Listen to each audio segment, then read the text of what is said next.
வணக்கம் நண்பர்களே. இன்று நான் உங்களுடன் பேசக்கூடிய தலைப்பு ஃபெய்த்ஃபுல்னஸ் அப்படின்னா நம்பிக்கை அப்படின்னு அர்த்தம்.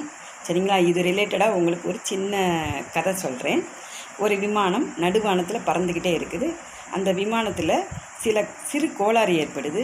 உடனே அங்கு உள்ள மக்கள் எல்லாமே வழிபாடு செய்ய ஆரம்பிக்கின்றனர்.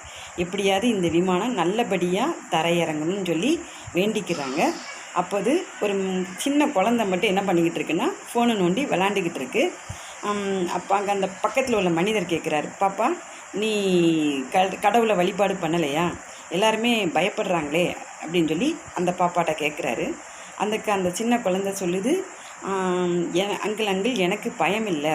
ஏன்னா எனக்கு எங்கள் அப்பா மேலே ரொம்ப ரொம்ப நம்பிக்கை இருக்குது. எங்கள் அப்பா எப்படியும் எங்களை காப்பாற்றிடுவார் அப்படின்னு சொல்லி சொல்லுது அந்த குழந்தை. உங்கள் அப்பா யார் அப்படின்னு சொல்லி கேட்கறதுல அந்த குழந்தை சொல்லுது, இந்த விமானத்தை ஓட்டிக்கிட்டு இருக்கிறவரே எங்கள் அப்பா தான் அப்படின்னு சொல்லுது. கொஞ்ச நேரத்தில் அந்த விமானத்தில் உள்ள கோளாறுகள் சரி செய்யப்பட்டு அந்த விமானம் பத்திரமாக தரையிறங்குது.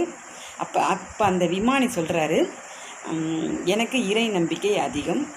அதனால் இங்குள்ள மக்களையும் என்னுடைய மகளையும் காப்பாற்றுவதற்கு அந்த கோளாறை நான் அந்த கோளாறை சரி பண்ணி நான் பத்திரமா தரையிறக்கிட்டேன் அப்படின்னு அந்த விமானி சொல்கிறாரு.